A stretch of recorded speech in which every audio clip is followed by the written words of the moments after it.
Being recorded. There you go. There we go. Mhm. Hello, everybody. Thanks for joining us today to talk about the online presence and whether we have to do it or not. We do. Ever since the ruination of Twitter, I find myself really downhearted but game. And I'm still maintaining some kind of online presence, but I'm probably no longer making it a priority. But we have today with us three different views on what we should do and how we should do it. We have the wonderful Jenny Austria Bonifacio, Rosie Huang, and Jacqueline Baker. We will call her Jackie probably today because we know her too well. I thought I would ask these people to introduce themselves, not as a bio, but in terms of how they're using social media and why. So, Jenny, will you begin for us and tell us what it is that you're doing these days and what use you find it? For sure. I am one of those authors who have to be on social media a lot, not necessarily because of author stuff, but because it is also my day job. My day job, I work as the communications and marketing specialist at Volunteer Canada. So that means I take care of 5 social media accounts by day. And then by night, I take care of 4 others that are my own. And also, I run one called Salaysay Toronto. Salaysay is our Filipino Canadian writers collective based here in the Greater Toronto area. So just trying to make sure that the Filipino Canadian authors feel some love and we can get their voices out there. So I do a lot of social media, but not always for myself. That's great. And Rosie? I am, yeah, really familiar with social media. So my background is in corporate communications and marketing, which I did for over 12 years. But in the last 5 years, I actually started my own online business, working with heart-led founders from around the world and helping them really connect with audiences and market with heart. So I'm deeply familiar with it. And in the last year, I've shifted gears slightly to also start marketing my own book as my debut is coming out in a few months. And just, I'm so passionate about helping writers and authors because I noticed as I stepped more into this space, that's something a lot of writers really struggle with is getting out there and it feels really overwhelming. So I'm excited about making it feel a little bit easier, hopefully after today. That's wonderful. I'm looking forward to that. And Jackie, what are you doing on social media these days? Oh, hello. Well, first, congratulations, Rosie, on your debut coming out. That's very exciting. Thank Yeah. you. Thank you. Yeah, wonderful. Well, Marina just said we have to be on social media, so I have a terrible confession to make to everyone. At the beginning of April, I suspended all my social media accounts in a single fell swoop. So, surprise, I'm not sure what I will add to the conversation today, but I'm very much looking forward to hearing what Jenna Lee and Rosie say. And I do have some thoughts, but we'll get to that later. Well, I think one of the things that you're bringing here is that other option and how that works. I think we have to ask ourselves all the time how integral the online presence is for us, as they said in the intro to the this talk today. The My constant question to myself is how much time am I going to put into marketing essentially, and how much time am I going to put into writing? And when writing time is becoming more and more precious, then the time to put into the working on publicizing the book is harder for me to find. How are you going to do that, Rosie? Since this is your debut, what are you finding so far? Yeah, so what I actually teach my clients is that you need to be mindful of how much marketing you do, and it all depends on the stage of marketing that you're in or the stage of your writing that you're in. So, for example, if you are still working on your drafts, you're not necessarily going to need to be out there that much. However, I would really advise authors and writers everywhere to not wait until your book's about to be published to start sharing. So even in draft mode, you can say, hey, I'm working on this new story, bring them into that journey and then invite them along. And then as things start to ramp up, then you're going to share more. So once you're getting it published and making your, doing your publishing announcement, cover reveals, you want to start amping it up. Of course, when pre-orders open, that's when you want to start going full force. And then in launch mode is the only time that I would say that yes, be out there every day as much as possible. So it really is what I like to say is that you're ramping up. And I like to use the image of like an airplane and a runway. So the airplane doesn't suddenly just go from here and just launch into the air. Maybe it's someday it will, but that doesn't happen. It kind of meanders along. And then once, you hit that momentum and you're about to go into launch mode, then that's when you're going to go full force. So that would be my recommendation to make it just feel easier. It's just, yeah, if you're writing, the writing should be the focus. Don't take that away from, you know, don't take away from your drafting just to go post if your book's not coming out for a year or 2 years.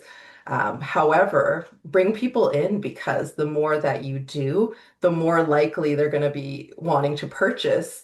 But if they never even knew you were writing a book or they don't even know about it, then it's like, it's hard for them to be like, what? You wrote a book? Like, what? What's happening? So you want to build that education and awareness early to help you. And that's what I've been doing. So I know your question was like, well, what are you doing? So, confession, I announced to the world back in October, pre-publication, pre-publishing deal. And I was like, hey, oh, by the way, I love writing romance. And this was kind of a shock to my community because I'm here talking about marketing and sales, and that's what I do. That's my business, that's my background. But I found people were so supportive and people just started asking questions and I started sharing. So then when my publishing announcement was made earlier this year, people are already like so excited. And everywhere I go now, everyone's asking me, like, when's your book coming out? Like, when can I get my hands on it? And it was very intentional strategy for me to do that. And what I see online is a lot of people waiting until they're agented or they have a publishing deal or they have a date. And I would argue that is, you don't need to wait for that, step into being that writer and author and don't wait until, someone else gives you that. You are a writer and author, regardless of whether you're getting published now or if you're self-publishing, you get to decide and you get to take charge of, yeah, your career as a writer. It seems like such a sensible approach for particularly someone who's just beginning to publish, and particularly, of course, since you have this online presence anyway, to make use of that. I myself have never done the jet thing. I'm more of the vertical takeoff and landing, the big helicopter. Oh, it's publication day tomorrow. I better put something out there. What about you, Jenny? Um, I feel like I have maybe it's because I don't know. I know it's because of like how immigrant moms their job in life is to just humble you, right? Whatever you're doing, it's not that special, it's not that great. And so I feel like a lot of my friends, we all kind of bring that forward and we have a hard time self-promoting on social media. However, I do understand that you should still use it. So I what I end up doing, and I think this is a good option for those of you who are also in that same boat. Um, Use your social media to promote events that you are going to, events that you like. Try to make sure that you're like part of a literary community and show, I support these people and their launches. I support these events. And I think that's really a really good way to kind of get your message across, but also make sure that it's not necessarily only about you, because it really shouldn't be. I feel like your social media should be showing not just your process, but also who do you admire, who do you support, and that's what I really try to bring forward with my own social media. I totally agree. I think that's always been the pleasurable part of it for me is to be showing up other writers and just commenting on their work and being part of the literary community. And Jackie, we have a section on literary citizenship in the book we're co-authoring here. But can you tell me what you are used to do before you abandoned ship? Yes, I can. And first of all, that's such sound advice from Rosie and Jackie. Yeah. I think everything that you both say makes perfect sense and is I love one just sort of inhabiting social media and not just showing up when you have something to shill. And then also using it as a platform to promote other writers and uplift other voices. Like I think those are the best possible uses of it. For me, I think and I'm sure we'll talk about this a little bit later. I think that I'm not wired that way to begin with. So social media for me was always a struggle, like showing up at a party kind of that I didn't really want to be at. So I would say that my involvement was minimal, and I didn't do really any self-promotion. I don't think, except if there was an event coming up and then I would post the link. But it's just never a space that I felt comfortable inhabiting. So for me, and I see somebody's asked in the comments about why I did it, it was a variety of reasons. That's one of them. It didn't feel like a space I was comfortable in. And so I look at someone like Rosie, who obviously is very skilled at doing what I am very unskilled at doing. And I was just thinking as you were talking, Rosie, about how useful people like that would be to the rest of the writing community, who, not the rest, but the other people in the writing community who are more like me and find it very difficult. It seems like everybody now is nailing up a shingle as a coach or a writing mentor or an editor. And I think, wow, there's a really big space for people who are good at marketing because a lot of us struggle, I think, in that area. So for me, there were a lot of factors. I felt that social media was overwhelming. It was a little bit about preserving mental health and preserving energy, like Marina was talking about before. We're all busy. I have a full-time job in addition to writing. And it seemed like if something had to go and something did have to go, that seemed like the thing that made the most sense for me. I know a couple of people who have hired someone to look after their social media just because they don't have the expertise, so it's more work for them to figure out things, but also that I think all these things come into it. I think what Jenna Lee was saying about a reluctance to self-promote is very, very true, and that somebody else is going to do that better than you can. But also then somebody who is able to do it efficiently, that takes one of the things off your own field of responsibilities. Not, of course, we want to pay people properly for their work for us, and it's not always possible to do that, in which case you better learn to do a few things yourself. I was really, really good at Twitter, and I really loved Twitter. And then when it was no longer possible to even be there, I feel like I haven't managed to replace that expertise in Instagram. My daughter always has to help me figure out how to put a video up there, and it's just something I haven't enjoyed yet. But is the pleasure of being online part of it for, I think not for Jackie, but for you, Jenna Lee, is it part of it for you, Rosie?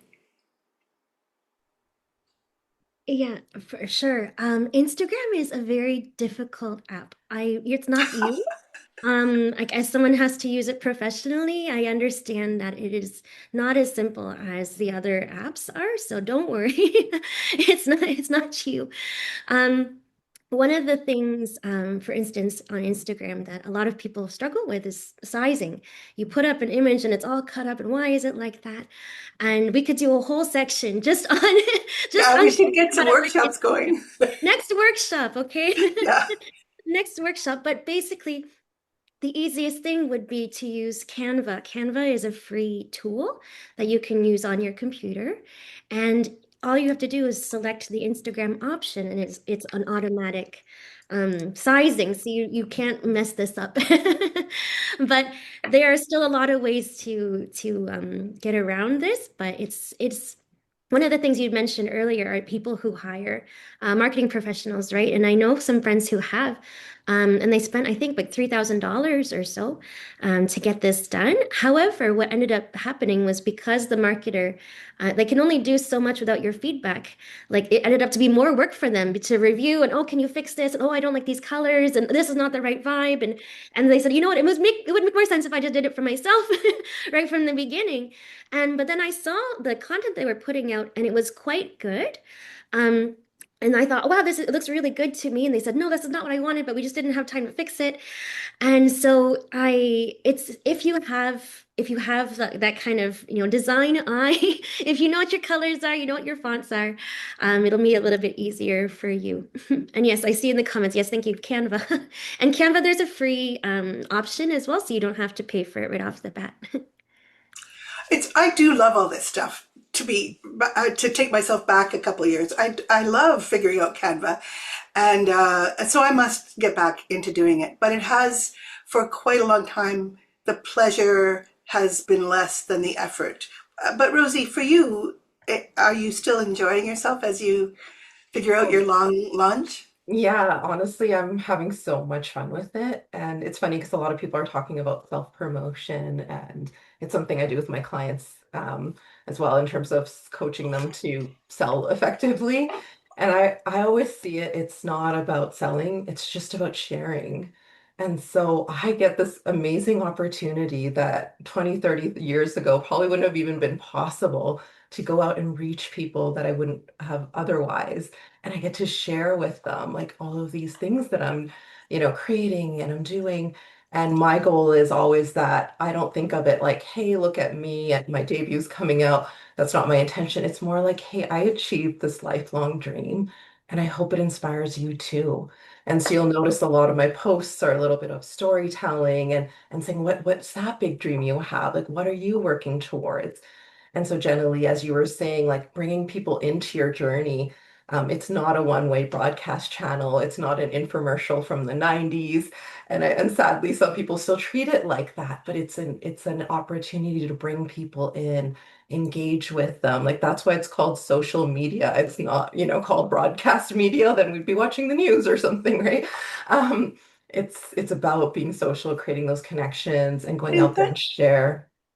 that's so true, Rosie. And the people that I follow and love hearing from are giving me part of their life and their whole understanding, not just by my book. They're allowing me to see who they are. Do you feel like there's how much of your private self do you share on your professional pages, and are you comfortable with that? And Jackie, why don't you start with that about what you were comfortable sharing, and has that fed into why you've decided to take a break for a while? Well, I love what Rosie just said about it being the best way is to just be engaging with people Yeah, and social engagement and not self-promotion. I think that's so right. I'm not good at either of those things. I'm not good at he social. is actually.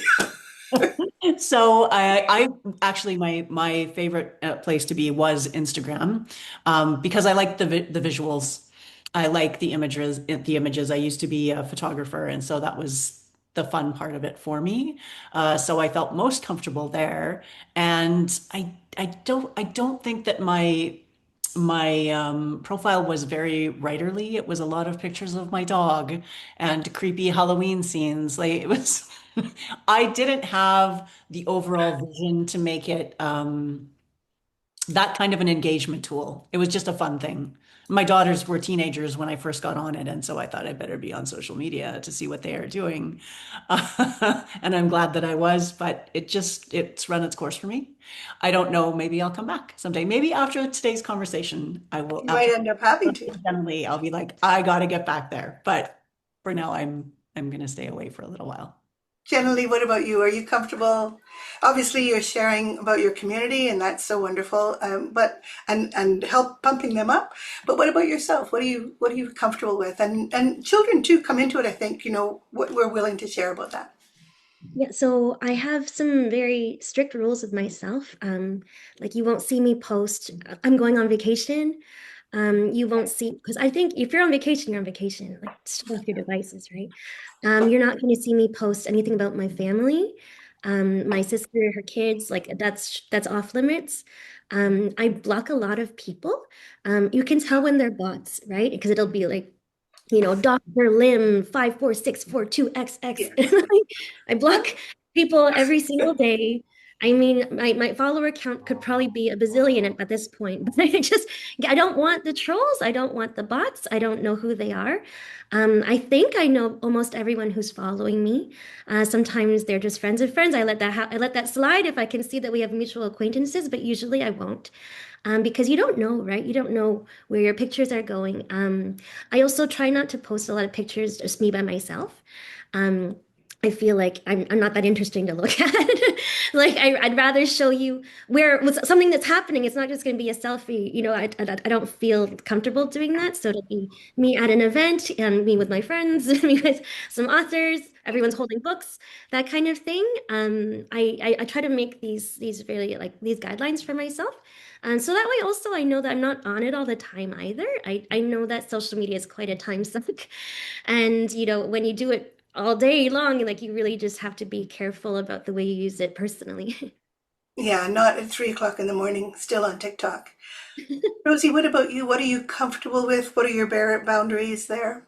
Yeah, I am, comfortable sharing a lot, but I do have my boundaries in terms of same thing. I limit mostly what I share about, my family and things like that. I do have a little close friends list, so if I do want to share something a little bit more about my personal life, I can do so there. So yeah, I think the most important advice I would give is just don't share anything you're not comfortable sharing. You know those boundaries for yourself and what that looks like. And even if someone says, it's like, hey, why don't you share about this? You can just say, hey, that's not what I do. That's not what I share about.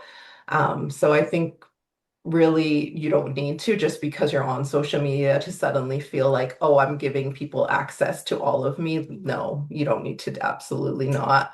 You get I to think there's decide. something kind of funny that happens where, for me, it's like I'm not talking about being dishonest, but I am sharing my writing life, not my personal life so much. And so I'm happy to talk quite honestly and deeply about books and about writers who I've admired and about that sort of thing. I'm talking more intimately than I might to some of my friends and my family because I know I'm talking to people who understand what I'm saying. It's for this specialized audience who are also interested and deeply moved by books, etc. But yeah, that there's sort of it's almost like I've got a pen pal, a letter I'm writing to somebody who I'm sharing a mind with, but not personal, you know, that I have a headache. So yeah, Because the I could only overshare about that only too quickly. the I'm only wondering, sorry, was I interrupting? Oh, yeah, I was just going to say the only thing that I would add to that is that it's sometimes nice to bring people in with small, safe ways. Like, for example, I'll be like, hey, do you love coffee or tea? Because then it helps create a connection beyond just the writing.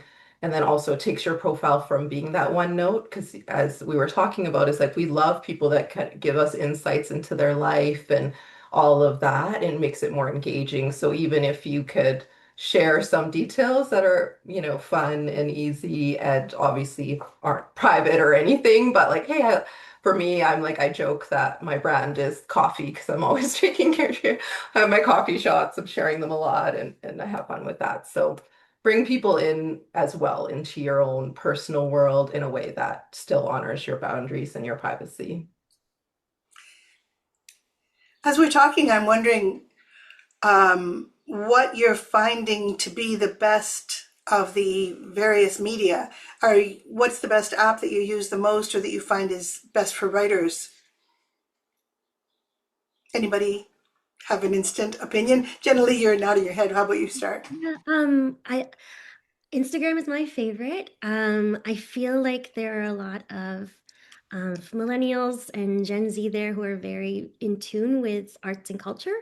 And so I feel like this is probably a really easy audience to find and interact with. Facebook I find is more like elder millennials, Gen X, boomers, and that's great too. And so I always see like a really big like divide generationally. LinkedIn, that's a place where a lot of writers actually don't post. And I feel like that's weird. Like it's a job. Writing is a job. It's work. Why is it not on LinkedIn? So I put it on there too. LinkedIn has more of, I find it has more of a reach to people that you don't expect. If you have those kind of settings, I feel like when you post on LinkedIn, you're more likely to get interaction from people who are not your followers, and so maybe you're just building friends that way. And then when you click on them, you can see, oh, we have a colleague in common, or there's some kind of we went to a conference together at some point. There's some kind of overlap there, so it's not as weird as like just shooting it off into the ether. But yeah, I really think that out of the three, yeah, Instagram and then Facebook and then LinkedIn for me. Interesting. What about you, Rosie? Are you a TikToker as well? I did sign up for TikTok and I have not done much with it. So you can follow me there, but I'm a big fan of Instagram as well. I feel like it's such a great community. Um, yeah, it's just incredibly supportive. I've met so many amazing writers on there. If you visit my profile, you'll see this. I've done a lot of collaborative posts as well, which I think we're going to talk about a little bit as well, is just the opportunities to connect beyond your current audience. And so I just love Instagram. It's so fun. There's lots of bookstagrammers out there as well that you can connect with as a writer to help you get the word out. So it doesn't just feel like I'm self-promoting or I have to do this. Like you can make these really mutually nourishing relationships on there, which I love. If you're on Facebook, I would recommend Facebook groups is where it's at, because that's where you're going to engage with other reader communities as well. It's a great place for research to see what people are into. So if you're on Facebook, I don't really recommend like how you can have a page and post there, but most likely no one's gonna engage with that much. So go into groups and find those communities. And then I don't share tons on LinkedIn, but I do still share time to time. And I find it's great for just reaching people outside of your network. And you just never know the possibilities and potential of someone that might see it on there and reach out to you and, make a connection. I do also, someone's talking about it, Substack. I love Substack. It is so amazing. Marina, you might want to look at it because it does have the notes that are slightly similar to the old Twitter and things like Yeah, that. it's Very text heavy. supportive. And I'm really text based too, so that's why Instagram's not that comfortable for me because the images aren't just how I naturally think. Substack, but also Blue Sky, I'm finding really quite useful for hearing from other people, and also Threads a little bit more than Instagram for me. Um, and that was interesting to. So, Jackie, as somebody has just asked, have you moved your your online presence onto Substack? Which makes me just laugh with how. Yeah. No is the answer. I'm laughing. It's just like, where did you go? You must have gone Where'd you go? somewhere. You can't just have walked away and disappeared. But you did. I did Yeah. I did just walk away. I mean, I went pretty extreme. I closed out group chats. There's one group chat that lives, and that's because one writer's in Saskatoon and one writer's in Toronto, and I love That's talking to me. them. And one of them's right here today. Yeah. And so that felt like something that would have been a genuine loss. But for group chats of people who live in my community, there was a point at which I was like, why am I using Why aren't social we in media? person? Why am I not in person with people? It's all, yeah, already I feel like my social time is so limited. There's such a small window for it. And what I found I was doing was using things like group chats or social media. It was becoming a replacement for actual time with people. I could see it in myself. And so on that, it was actually a day. I had a terrible, also a teacher, a professor, and I had just a really very bad day in which there was a lot of politics. I could see my students were struggling very badly, and it all just felt for me just too much. I felt not equipped for any of it. And so I just made a blanket decision to just shut everything down and just get a bit quiet with myself about it all. So I don't subscribe to any Substack. I mean, not because I think they are without use or because there's not anything interesting there. I know there are interesting things there. I spent a lot of time with them, and now I just need to, like I said, just settle and be quiet. And it's been since the beginning of April, and I don't know where it will land ultimately, but for now, it feels really good. And so I know the question is, do you feel like you're losing touch with your readers? Maybe. Maybe. I don't know. Maybe we'll talk a little bit later about how much it requires of us to write our books and whether we feel like the genre that we're writing in requires more of us on social media than other genres might. But for now, I'm okay. If I'm losing something, I'm okay with having lost it to get the other stuff back. There is always that. I have one foot in your ocean and the other foot in the, I should be on social media ocean.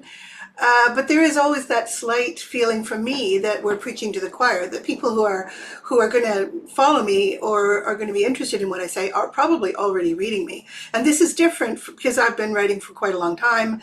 And, I have a sort of an established, patchy little group of people who probably will read me anyway.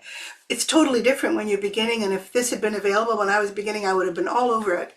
And I always have done everything I could to help sell books, to help get books out. Um, so I'm interested to see that but both Rosie and Jenny are interested in LinkedIn, which had never occurred to me as something that would be worth the effort. But to find new readers who are not part of that group that you already probably have going. So that's a really interesting tip. Do you work on? I'm going to get to some more questions from the chat in a couple of minutes. We'll have an open session where you guys can ask anything you like. But I'm wondering too, if you've looked at the numbers, and do you find that those numbers actually matter for literary fiction, for any kind of genre fiction you might be identifying yourself as writing in? Is there a difference there? Does this online work actually sell books? And let's start with the professional marketer over here, Rosie. What do you think? I'm assuming you'll say yes. Hoping you'll say yes. Yeah, so I do want to add to that conversation that you touched on, whereas I think for a while it did feel like even on Instagram things were stagnant. It was hard to grow, to get followings. It's like you post and then the same people are looking at it over and over, and you're like, it's great to have those diehard fans, but you want to obviously reach more people. But I feel like a lot of platforms like Instagram, TikTok, they are supporting getting creators out there in a more of a meaningful way. So if you go on Instagram now, you'll likely see follow suggestions of similar content, which is what they're doing. Collaborative posts are huge. I recommend every writer to look into this because it gets onto your profile and it also gets onto your collaborator. You can add up, I think they can do 6 people in total, so 5, including yourself. That's been really amazing for me to get out there for my debut as well. Can you just hang on there for a second, Rosie, and tell us what that even means, collaborative posts? So are Oh, you all yes. discussing something? Or I don't even know what those are. Oh, okay. So you may have heard like there's things like you could tag people. So right now, like for example, Jenna Lee yesterday tagged me in her post. So I mean, it'll show up on my little tag. And I think she tagged all of us, except for you, Jacqueline, likely. But so yeah, so that there's tags and then there's mentions. So I can mention, after today, I could mention Writers Guild, had a great time talking on this panel, which are all great. And Writers Guild might share it or Jenna Lee or we might get someone to share it. But the collaborative post is more powerful. So instead of like me just posting something and it's just going to my profile, my followers, if I collaborate with you, let's say all of you on the post, it's going to go to all of our profiles. All of our audiences are going to see it. So there's a lot of opportunity right now but in what that. will the posts be? Will it be conversation between us? Or will it It, just be that we're all posting it to the same? Well, it would be whatever you might post typically. So, for example, this summer, I'm going to be at a conference and I'm going to be on a panel with other romance authors. So, what I did was I emailed the other romance authors and I said, hey, we're going to be on this panel together. I'm so excited. Let's do a collaborative post. So, I put it together in Canva and I said, all you need to do is send me your bio, drop in your photo, I will post it, and you just need to accept the collaboration. So it's basically like any sort of typical post we would do, but now we're getting in front of new people. So there's just so much more opportunity. I've been getting my profiles at its highest views, and I haven't been posting that much, but it's because I'm collaborating with others as well because of that. So in my experience, it's just there's such an opportunity there right now with this. Yeah. And Jenny, do you think the numbers are because you're working, of course, social media is working. So what do you think? I don't think about numbers. I never think about numbers because I block so many people. Yeah. But I no, I don't it's kind of like looking at your Goodreads score. Like I don't care. I don't want to know. But I just feel like if you know who the people are who are following you and you're supporting them in some way, I'm very aggressive as a friendly person. Like if you're friends with me, like tomorrow, I'm like, how's your mom? Let's hang out. Meet me at the park. Like, and I think that's just me, but I feel like if you think too much about your follower count, then you're having all these people follow you who you don't know, maybe don't really care too much about you, and so I don't want to engage with that. But one thing about the collaborator post, I just want to piggyback off of what Rosie was saying. So okay, so you know how sometimes, say you have an event it's coming up, say it's at a bookstore, and just your publisher is not posting about it, and you're just frustrated because you really want them to also share, right? I'm going to be at this bookstore, why are you not sharing this? And rather than you like back and forth emails, come on guys, just share this with me. All you have to do, like if you're on Instagram, it's really just a simple like add them as a collaborator on your post, and then all they have to do is press accept, and then ta-da, it already shares. It's easy. Following that, what you can also do, and I think a lot of writers don't do on Instagram, are the stories. Now, I know stories are not everyone's favorite thing because they are ephemeral. They leave after 24 hours. So you're like, why would I spend all this time making stories if they're gone in 24 hours? What a waste of time. But they're actually not. So what I like to do is, Rita, you okay?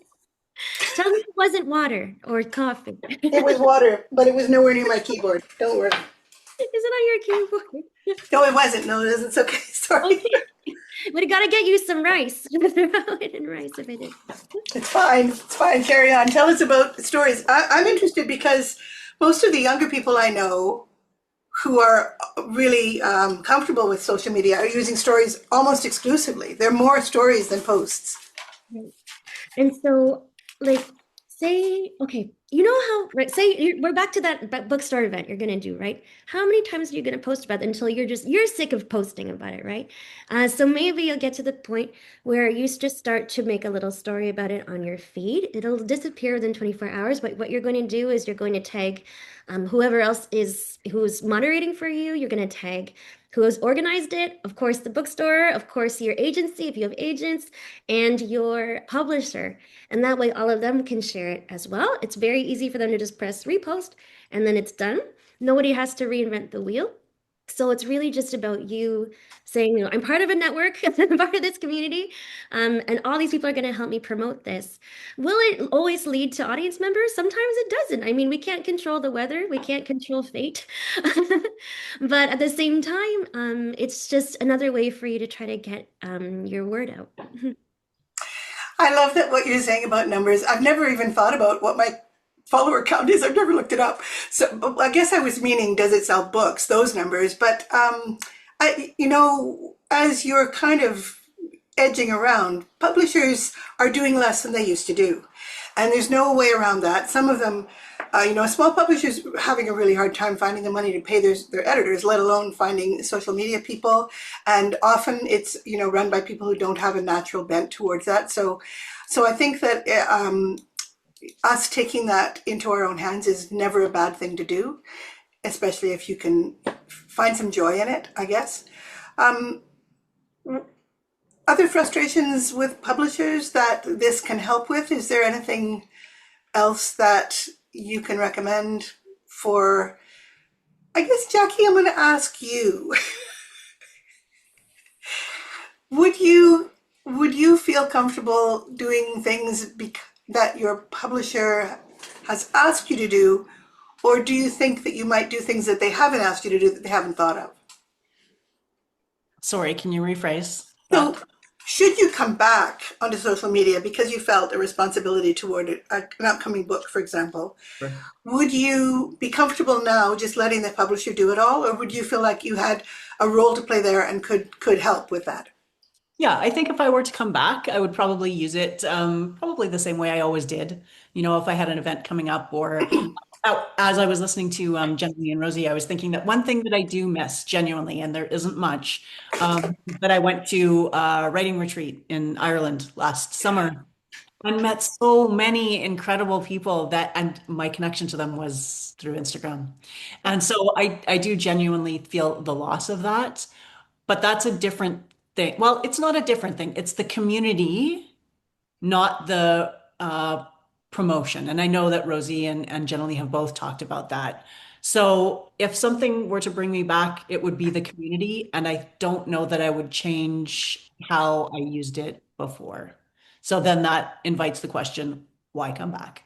But I do think this is just me, and Rosie and Jenny are so smart about this stuff. And one thing I was going to say earlier is that some people are just really good at it, and some people are very bad at it. And I don't know that the people who are very bad at it are doing themselves any favors by trying to force themselves to do it. That's my controversial statement for the day. Could we just, if we're really bad at it and it causes us pain and stress, could we just let it go and the cost wouldn't be too high? I think yes, but time will play that out. I thought Jenny Lee's comment there was really useful. That if you think you can't post about this one more time, you're going to kill yourself because you're boring everybody to death. That the stories thing is a great one for that, and I think it's really useful if you are promoting to make sure that you're interspersing it with other writers, with promoting other people, with other ideas completely. I try to stay away from politics online, and not always successful, but I have always tried not to, and I would still like to stay out of it. Do you either Jenny or Rosie? Do you find that you are drawn into a larger conversation about the culture, or I mean, book culture or the wider culture, or are you really good at limiting that, or do you feel it's not important one way or the other? Rosie? How do you mean by book culture? Well, when there are controversies, for example, somebody's book turns out to have been written by AI, or there's some, government interference, like in Alberta with libraries, or any of that kind of political, but also connected to books. Do you feel that it's a good idea to weigh in there, or do you avoid it? I think it's very important to be intentional and purposeful with your social media. So if it's something you are very passionate about, I would encourage you to go out there and share about it because it's who you are, just like you would talk to a friend or someone else, you might actually go out there. And I really believe that we should use our platforms to make a difference. So if there are issues that are close to our hearts, that's also the purpose of being out there on social media, is to impact and create positive change. So by holding back, are we now contributing to some of the dysfunction or things that might not be working? However, you don't want to get dragged into every little thing and let it take over. So I always say that now algorithms are so good that you can curate it. So if you are following someone or something does not feel aligned, it's taking up all your energy, it's sucking you in, I would really encourage you to unfollow those people. You do not need to have them in your world. So just make sure you're really, really mindful of how you want to use it, what you want to be a part of, what conversations are important for you to have, how you want to use your platform, but more importantly, the impact you want to have as an author and talking about your books and stuff. So like, what's the impact? That's what I would ask before you start jumping in and letting it do that. And then also just don't let it derail you as well. So you have your focus and your goals and you want to stick to those as well. And if you feel like it's taking away from your writing or your mental well-being, absolutely do not engage as well. Um, and Uh, yeah, so that would be my thoughts on it. That's just such a wise answer. I'm really impressed with that. I think that's exactly what I agree with that completely. Jenny, you were nodding a lot. You too. Yeah, no, what Rosie said, don't let Yeah. it distract. And also like, yeah, I'm not one to get in fights on like a Facebook comments or anything like that. Um, I do think that if you are going to post things that are quite political, those Instagram stories are really good for that. If you don't want them to live on your feed forever, but you want to have your say about something, use the stories app or the stories feature on Instagram. It's ephemeral. But it's also your friends will see it, so that's good. Also, I see that there was a lot of questions here on this Yeah. side. I want Um, to I want to switch over and let the audience ask questions. So if you do have any questions, listeners, please just pop them in here, and I'll go back up and get to a few of them that we've been missing here.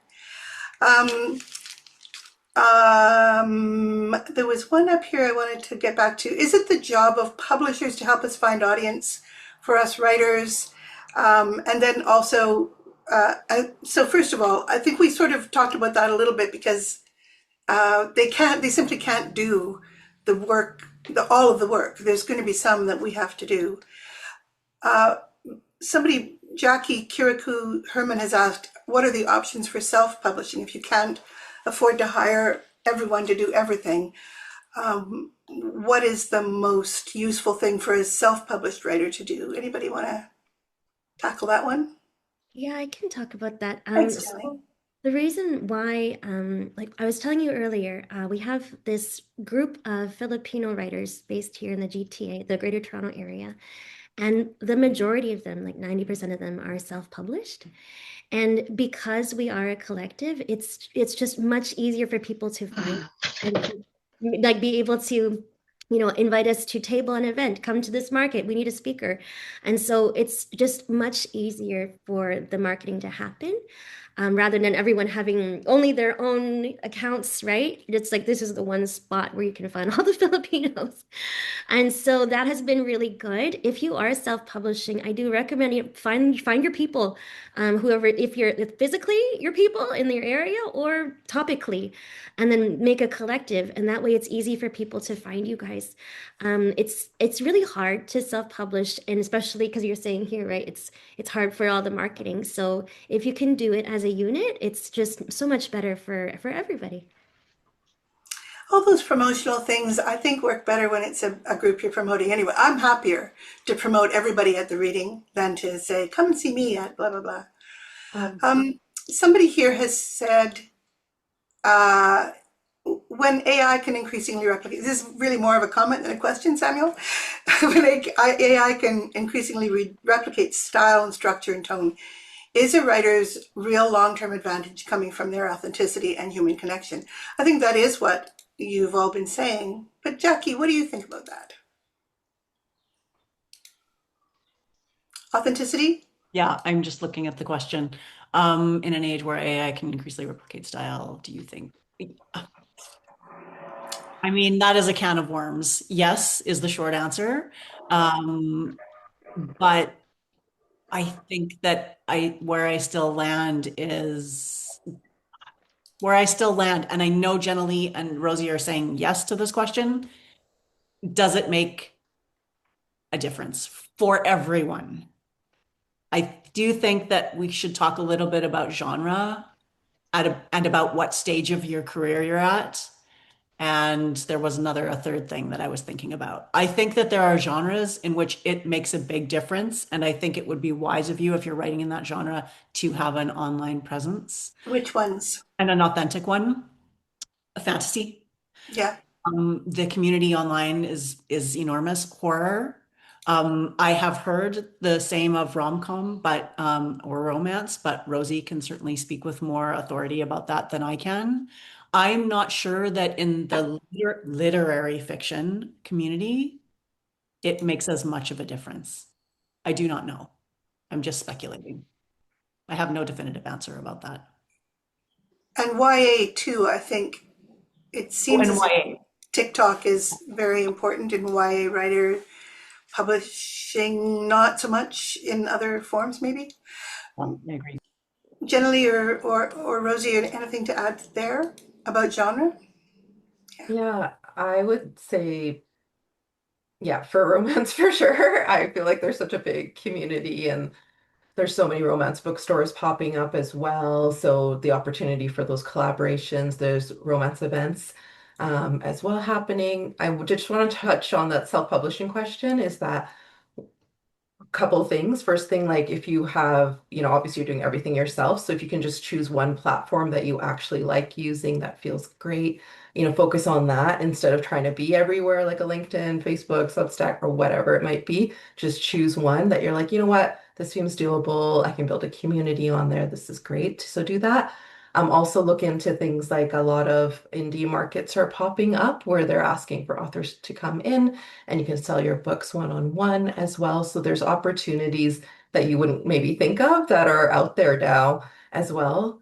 And then I would just add to what Jacqueline was saying is that the reason I love social media so much is that, yes, you go out and meet someone and you really might hit it off and have a great connection, but the chances of them going out there and then maybe emailing you or you going for coffee, everyone's busy, might not happen, but hitting follow, it's slow friction, it's easy for someone to do.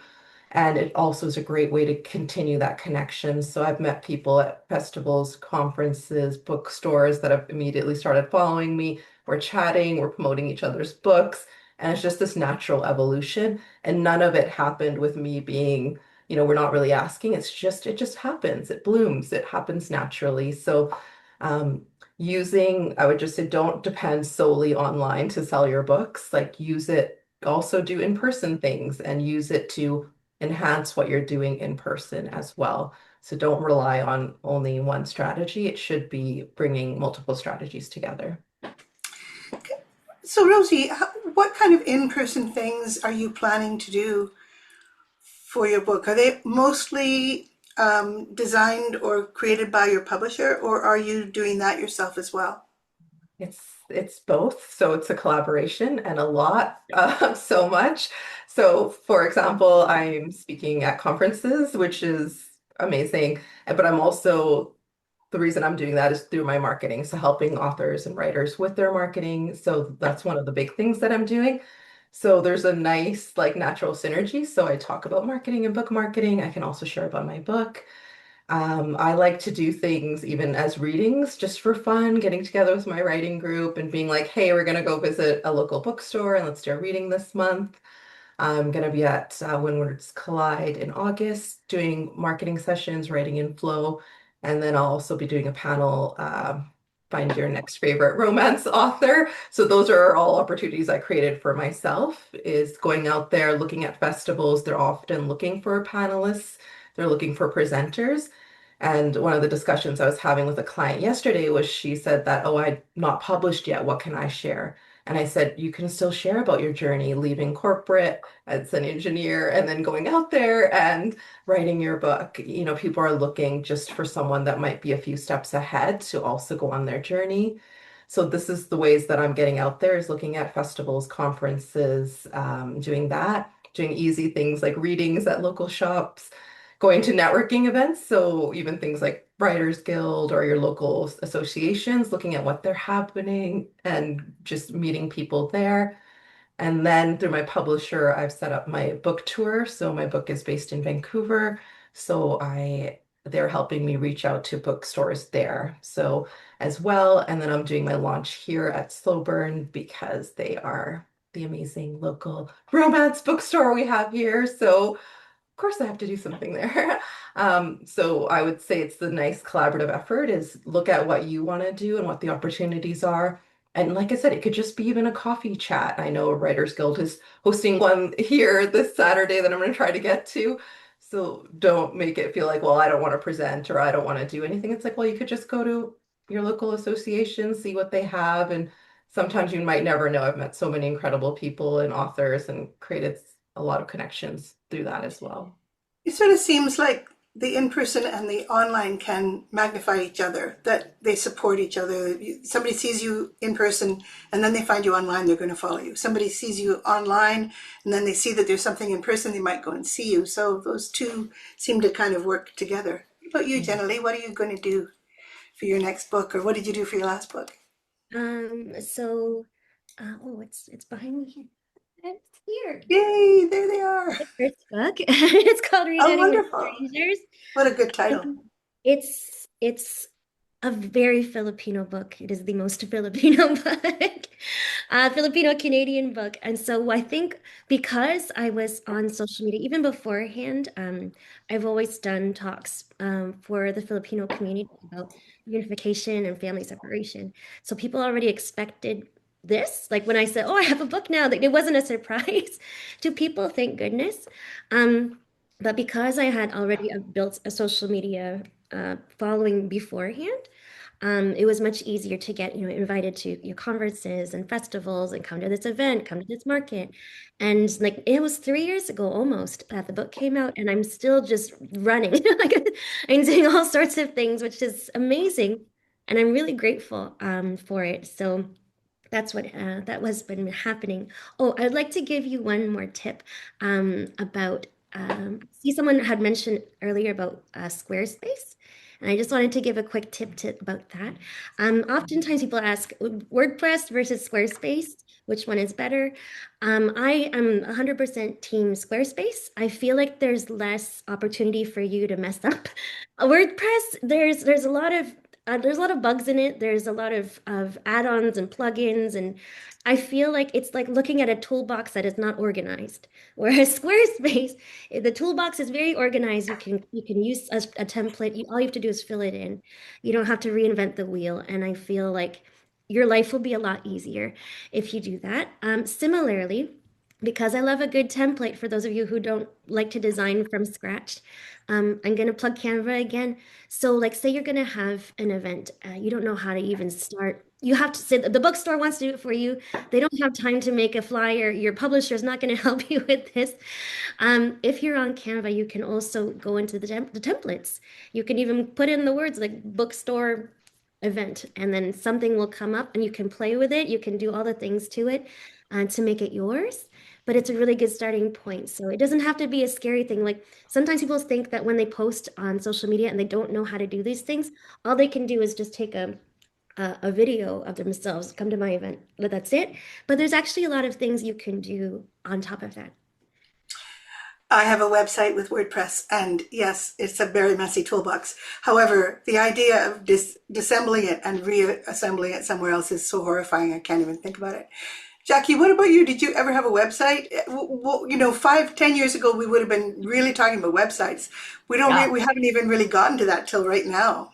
Yeah, I remember everybody saying you have to have a Yeah. website. I still don't have a website. I I know You generally really tried, people. Don't buy my book, oh anybody. man, yeah, everybody stay away. I just wanted to say that I had a second to read the last paragraph from Samuel's comment about AI, saying, do you think writers who intentionally build that kind of visible presence are making themselves more human and therefore having this deeper connection? I'm going to go out on a limb and I wonder what Jenny and Rosie will think. They will perhaps think I'm wrong. But I actually think that this drift towards, I mean, how do you know? How do you know that the writer posting on Instagram, and we know that Rosie and Jenny are authentic, but how do we know that the writer's not generating Or their post isn't AI altogether? Get them to put 3 fingers in front of their face. generated? That could be it could be We won't know. an avatar. Even the text could be an avatar. So here's my prediction.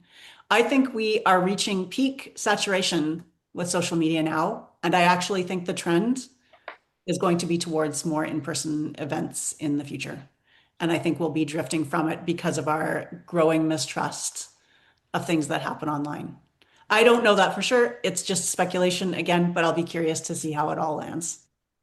I think I hope so much that you're right, Jackie, but I am so grateful, Rosie and Jenny, for your insights and your ideas of how we can get better at this while it's still with us and we still have to do it. I do hope, I mean, it would be the one good thing of AI if it meant that being in person gained cachet. I think you've given us so many good ideas here. I'm going to go get my LinkedIn profile up again and see who. Also, why does anybody who's a bot not know not to put a string of numbers after their name? It seems like that would be such an easy thing to not do. The Canva push has also been really useful. I think that anything that makes it easier for those of us who don't really feel that we're expert here to get something up is a really, really useful thing. And I'm so looking forward to getting to know both Rosie and Jenny better on Instagram. And thank you for this wonderful talk. It's 1:00 and I think we have to stop. We've got one more person saying musicians like Lainey Wilson and Ed Sheeran depend on live performances. Yeah, let's make that the thing that is really valuable is have you seen her live? Thank you so much, Marina and everybody. Thank you, Marina. Thank you, Ashley. Thanks, Ashley. Thanks, Jason. And thank you to Jenny, Rosie, and Jackie for their wonderful insights and also for their stalwart positions. Go Jackie, go Rosie, go Jenny.